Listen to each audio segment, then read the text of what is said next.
Welcome to the Disrupt Your Career podcast, brought to you by Claire Harbour and Antoine Tirant. We're passionate about helping everyone find fulfillment in their work life. We believe that big, messy, uncharted career changes are inevitable, and it's up to you to decide. Will you take control and disrupt, or allow yourself to be disrupted? We wrote the book about it, and now we share here our conversations with other thinkers in this crucial area. Settle down and get ready to listen to this dose of wisdom. So this morning on the Disrupt Your Career podcast, we're very lucky to have with us Sven Sommerlatte, who is the Chief Human Resources Officer at Boehringer Ingelheim. He's had a really long and varied career in HR. Sorry, that makes you sound really old. I didn't mean it that way, but a very valuable, important, and rich career in HR. He's passionate about leadership, personal and career development. And that passion is one which he expresses in a really rather public way. More about that later. We're extremely pleased and honored that you made the time to join us today, Sven. Welcome. Thank you very much, Claire. I'm honored to be here. Good. Well, I think this is going to be fun. I'm really looking forward to it. So let's get started with some basics. Why don't you tell us about your own career journey? What are the key decisions that you've made along the way? This will be of particular interest to quite a big segment of our listeners. How and why did you make the move from consulting to HR? And beyond that, tell us a bit about the key events and experiences that have shaped the HR leader that you are today. Well, it's a great question, Claire, because indeed I have developed a passion for career counseling and career strategy, which is something I have been publishing about. But I must say it is very much driven first by my own experience, because I started my career following a bit what society was expecting from me, specifically my family. You know, at the beginning, I wasn't in the driving seat, and I was being trained to become, let's say, a general manager. Going down that business leadership route, and I ended up in a high potential program of a big corporation. Everything was going in that direction until the moment where I understood this is not matching what I really want to do with my life. And I had understood that the passion is people. And that's when I redirected my career. And I must really tell you, that is the moment when it started to become more fulfilling, as a matter of fact. Of course, it's the classic gap between ability and capacity and actual taste and passion and fulfillment. And the expectations of society and others in general weigh far too heavy on people, don't they? You can be blind, you can be blind to your own deeper needs. As a matter of fact, connecting to your deeper desire isn't easy. It isn't. Yeah, it's a very important part of a career strategy to first really connect to that, which was my own experience. Another important moment, Claire, in my career, which I'd be also happy to share, is when I then had started the HR career. And to be honest, I moved up the career ladder extremely rapidly. And at some moment, was at a young age, Vice President HR for all emerging markets of that large organization. There were 50,000 people in this geography. But suddenly I understood that I had missed a very important step. I had never been an operational HR leader in a country. And I fortunately got good career advice. And I made a radical decision to move away from my prestigious position, 3 hierarchy levels down. Wow. People thought it was a career accident and they were wondering what was going on. And then for 2 years, I was in UK and Ireland, as a matter of fact, confronted to very tough situations. We had to close 2 factories, one in Dagenham, one in Vorden, thousands of people. And with our social partners, it was very, very tough at the beginning. It was big learning for me. And then fortunately, we found great solutions also for all people concerned. But for me, that was massive learning. And I think that gave me the legitimacy that I needed to one day become a CHRO. And so my message really, for me, and then for many people I have been able to provide career advice to, is to really make sure that you have the experience base you need in order to be able to reach your career target. And there was a big piece missing in my experience base, and it needed a radical career decision to actually get. Absolutely. It's so important. I think one of the big challenges anyone faces at the beginning of a career, and this was granted quite a few years in, is finding that space and time, and sometimes the listening ear to reflect on, not only what's missing, but also what's important and all those things. So thankfully, people like you and us get involved in helping people to find that space and time and openness to reflect and really look at what's going to make for a fulfilling career, both now in any given moment and in the long-term future, when one knows more clearly what one's aims are. And of course, you are now CHRO for Boehringer, and you've been there for a little under a year. Tell us about your first 100 days. I mean, you've written about this topic. Obviously, a few others have written about it too. Yeah. But what sort of priorities have you set for talent and career management and anything else that you want to talk about for the company?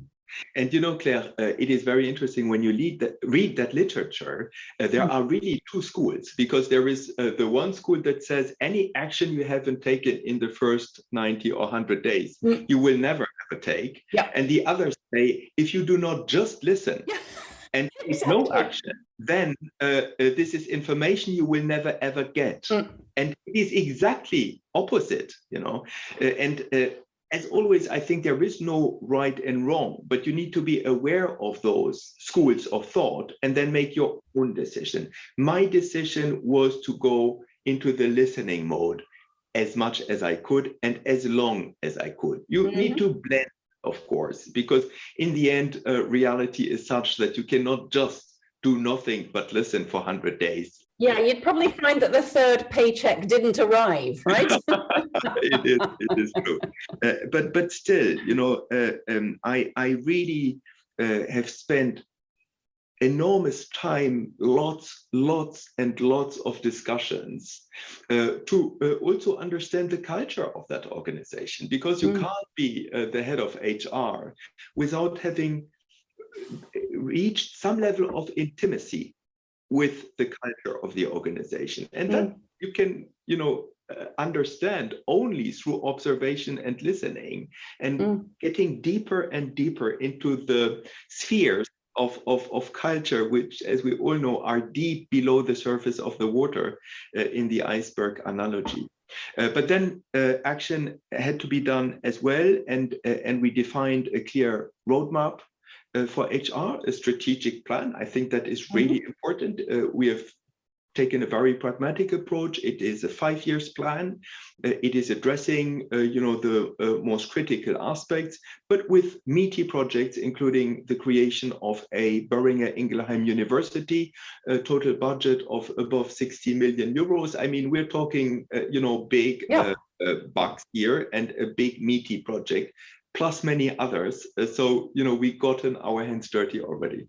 Fantastic. That sounds wonderful. We'll look forward to hearing about how you build that university, and whether we can do some brainstorming with you to help you make sure that within that diamond of individual career management gets its place. And I'm sure with you at the helm, it's likely to. Let's talk a little bit about that. You've been in business now for 25 years or so, including most of that time, 20 years or so in HR roles. What do you observe about how organizations manage careers? And what sort of changes, if any, have you seen taking place? Apart from obviously the companies in which you're leading people functions, what other companies do this better?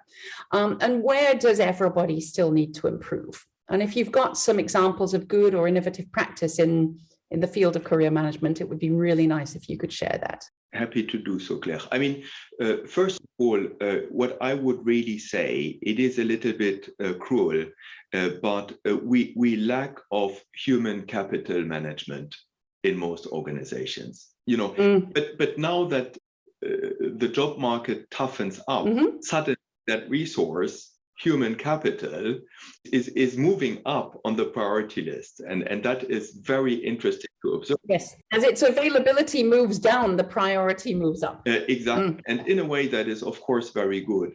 But there is I believe that there is a very big gap. I mean, some organizations have been maybe leading and maybe better and sources for learning. But I think all in all, the vast majority have not yet reached that level, and managers are not yet sufficiently aware of the responsibility they have to develop the capital, the human capital in their teams, and that goes through their career counseling responsibility, their responsibility to engage with people in their team and help them to make the best out of the talents that they have.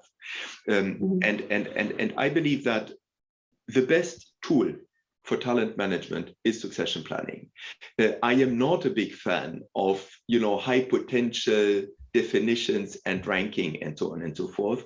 But I believe that assessing potential is an incredibly complex task, which managers cannot be expected to do at the level of sophistication and professionalism that would be required, so that they would have the right then also to, build careers and make decisions on that basis. It is not something that I think is robust enough. Yes, experts in HR or external assessment firms can master that.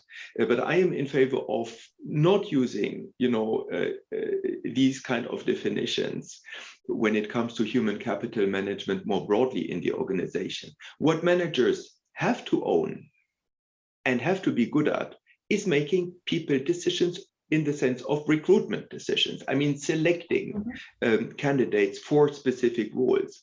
And the tool is succession planning. I believe that we need to put succession planning at the core of our talent strategy.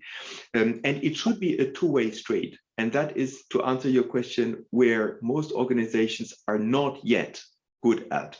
We're good at top-down, looking at our talent base and checking who can move up the ranks. The great companies are transparent with their employees about these kind of decisions. Many still are reluctant to even share that information. But where we are all still on a development pathway is to allow talents proactively within the organization to actually position themselves within future positions, and to have a top-down or an employee-driven succession planning that is then matching the management and HR planning. I believe that this richness, this transparency of the internal job market as well, that ability for people to engage with current incumbents and understand their jobs, get their advice on how to develop and grow into the jobs, and maybe even to get their mentoring and support and sponsorship for that. I mean, this is where I think the direction of travel should go. It's a wonderful confirmation of something that one of my CHRO coaching clients recently expressed to me. I thought it was beautifully simple. What she said was, we have to stop talking about talent and start talking to talent and with talent.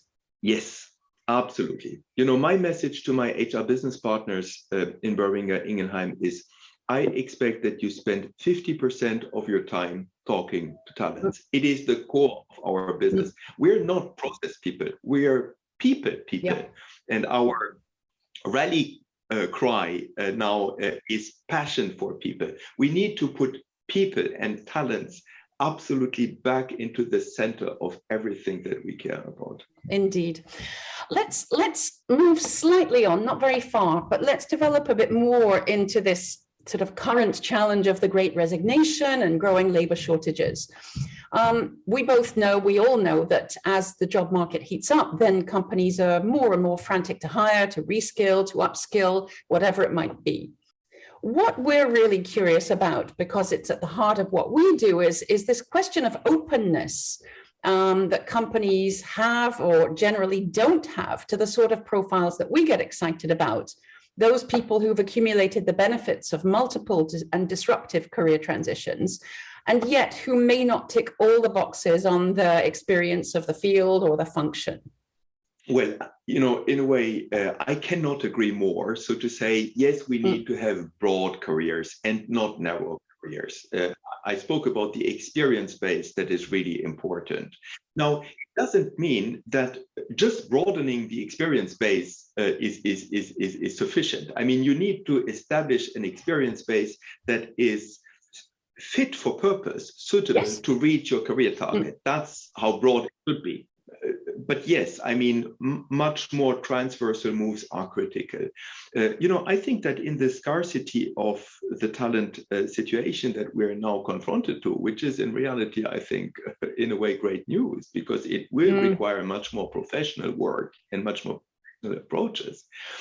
I mean, coming back to the essence, which is great people assessment skills. I keep saying in my organization, if we make 8 out of 10 great people decisions, being internal promotions, be it external recruitments, and if our competitors make only 7 great people decisions, we generate a competitive advantage, which over the years become really significant, And if we have been able to recruit great talent, and they have been able to recruit good talent, but not great, these are the things, and we're coming to that stage where it really matters even much more because it becomes so much more critical. But the last point here, Claire, that I think is important is the constatation that we're not leveraging on our internal talent base a lot or not enough, because there is a big part of the population, the senior leaders and the senior talents, I have experienced one social plan after the other, where we have sent people into pre-retirement who would have been very happy to continue to contribute, and it is costing a fortune, and you're destroying, very valuable experience. But we need, of course, I think, to adjust to our career planning and career management to changing needs. We have focused on adjusting our offer to new generations, but we are completely forgetting to reflect simply about what we maybe will also wish to have as an environment, where we are maybe less in the operational line and maybe more in a coaching mode, and where we have maybe more flexibility, but where we are maybe even willing to give up on a bit of compensation in order to have more time. That kind of flexibility will allow us to tap into a talent base that is still there, that is neglected. And I believe that is part of what we will need to do better in the future. Wonderful. That openness is refreshing to hear on a cold and frosty morning. Let's now turn the direction of what we're talking about and move into all the questions around advising individual talent that you've been thinking about and that we think about a lot.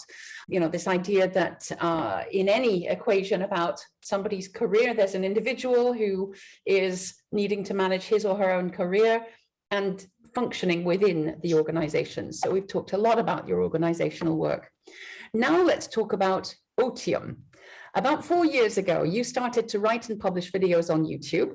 You were a pioneer, I would say, just about, and created a channel named OTIUM, which is a Latin word that means using leisure time for reflection and introspection. Sounds absolutely beautiful. I guess one of the key challenges is to make sure we have leisure time. With OTIUM, you want to encourage people to use their time to learn more about personal development, to improve their career strategy, or indeed to become a better leader. What led you initially to create the channel, and what was the main motivation for you? Well, Claire, it was a moment where in my previous organization, we said we need to focus on digital. And as head of HR for my entity at the time, I was preaching this to everyone, and I was setting the expectation. And then I simply set the expectation also for myself. I put myself onto a digital learning journey. The aha moment was when I understood from a consultant who had spent a day with us, with our management team, I understood that digital was not about cables and transferring information, big data, but that it was at the heart all about content. And here suddenly I thought, okay, if it is about content, I can actually get involved. I mean, I can contribute because there are things that matter to me. Why should I not try and share it? And I published a very first video. I thought, 10 people would watch it. And then hundreds and later thousands of people, because social media, of course, are so extremely efficient, which became an amazing experience. And sharing and engaging with people on a topic that you feel passionate about was just a super experience. And indeed, you've continued to do it pretty regularly over those 4 years. So congratulations. Indeed, but it is very tough work. It is very rewarding, but it is tough work. It is. It's it's in addition to your very demanding day job. So I feel in great admiration of your doing so. Now, I mean, as you say, you've grown your audience. It wasn't, it was never just 10, but you've now got thousands of followers. What have you learned over the journey? In terms of what you might find are the key topics for professionals, what surprises or examples or anecdotes have you had from listeners and audience in general that you've engaged with? And could you share any of your top secrets about how to grow a YouTube channel? Well, yes, I think I can share some of that experience. I mean, the first point, again, it's all about content. So what matters is that you put yourself onto this journey of exploring, of thinking, and it was fascinating because I was constantly trying to observe what are relevant topics. And I used all my interactions. I had a fifth or seventh sensor to capture. And when there was a good idea suddenly coming up in the conversation, it was a thrill. Because that's what you need at the core of it. But then, really making sure that you have, a nice story within 4 to 5 minutes, opening, development, closing. I mean, it requires work. I mean, the fascinating thing is at the beginning, nothing else is required than just your iPhone, which democratizes also that work amazingly.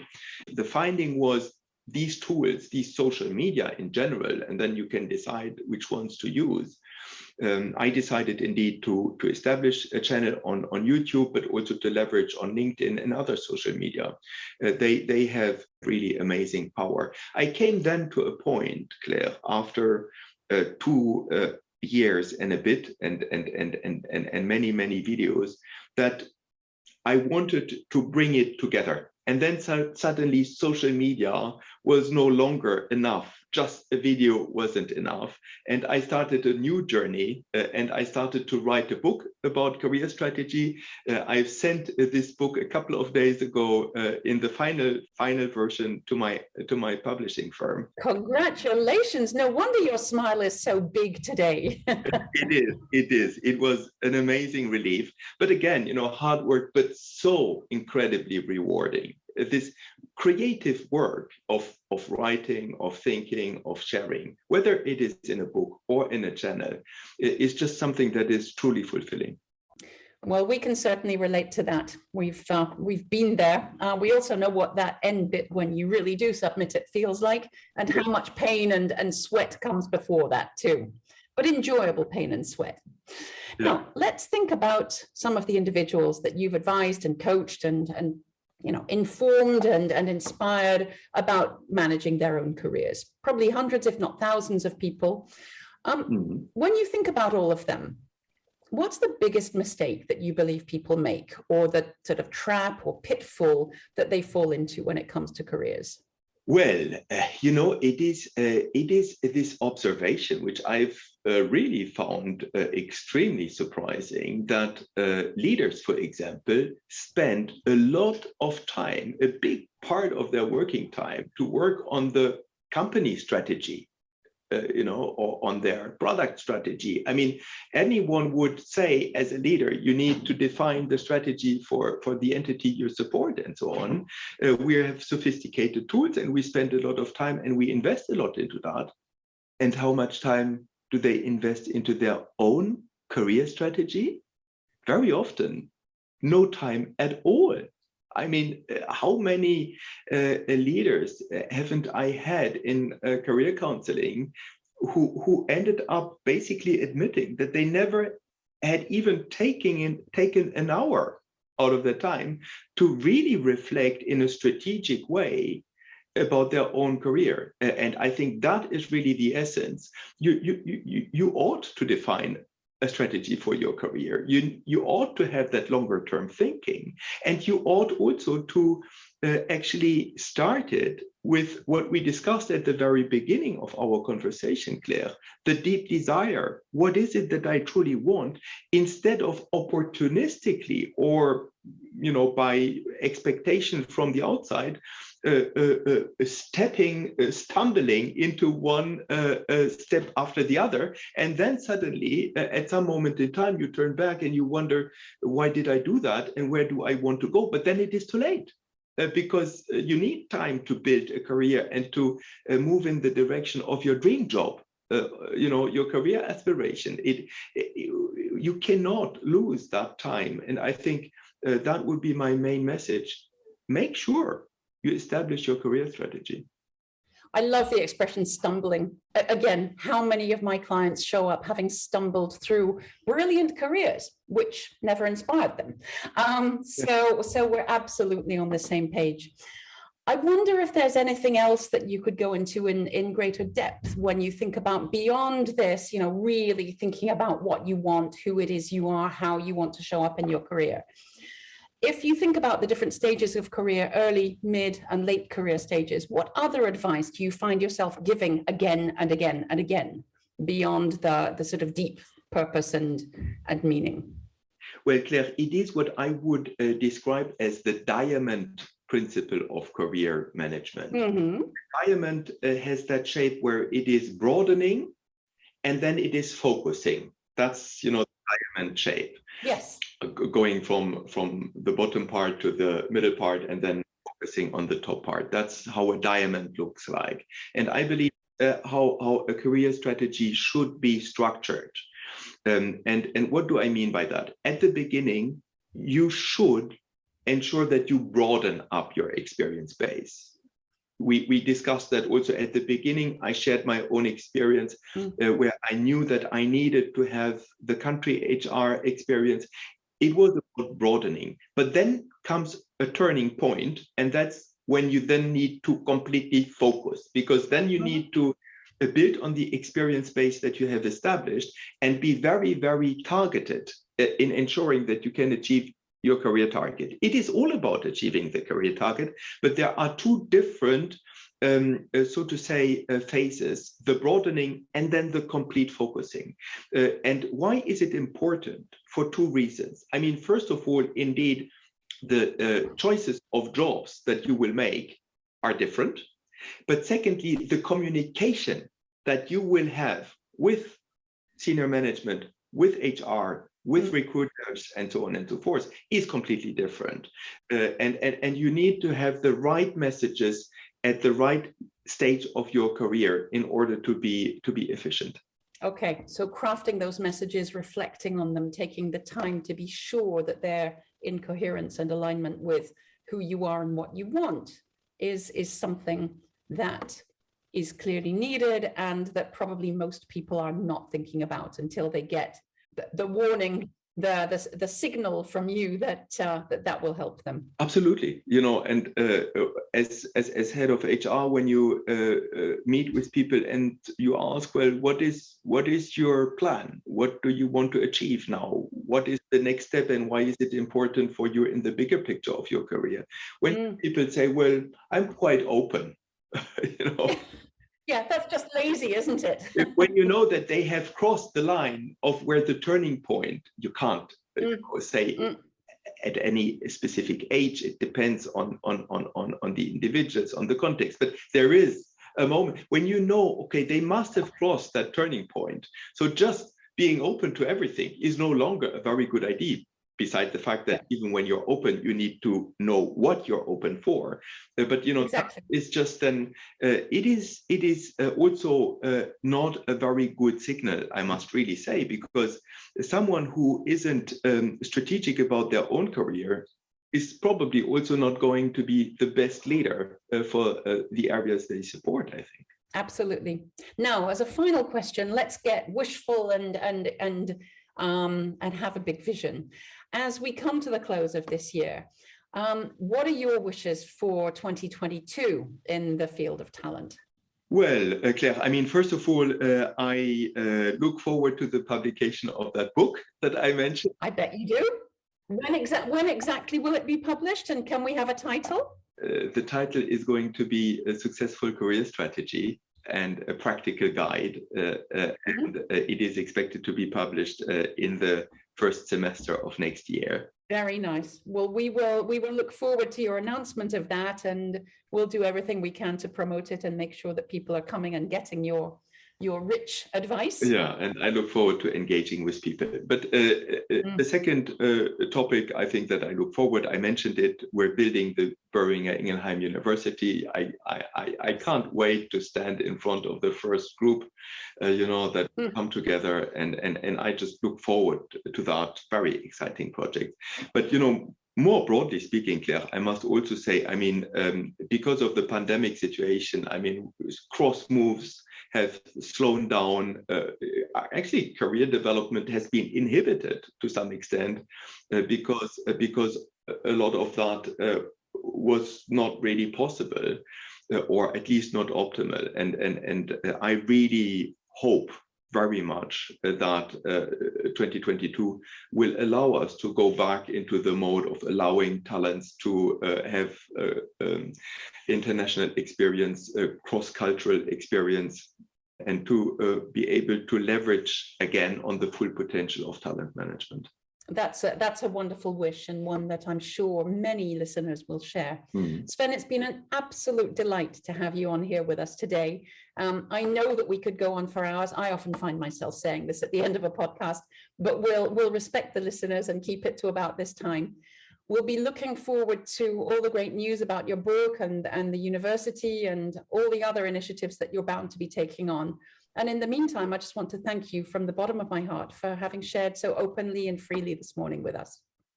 Many thanks, Claire. It has been a great pleasure to talk to you. Thank you. Bye-bye. Bye-bye. We hope you enjoyed hearing from this month's guest as much as we did. Do go and check out our work on disrupt-your-career.com and come back soon. Thank you.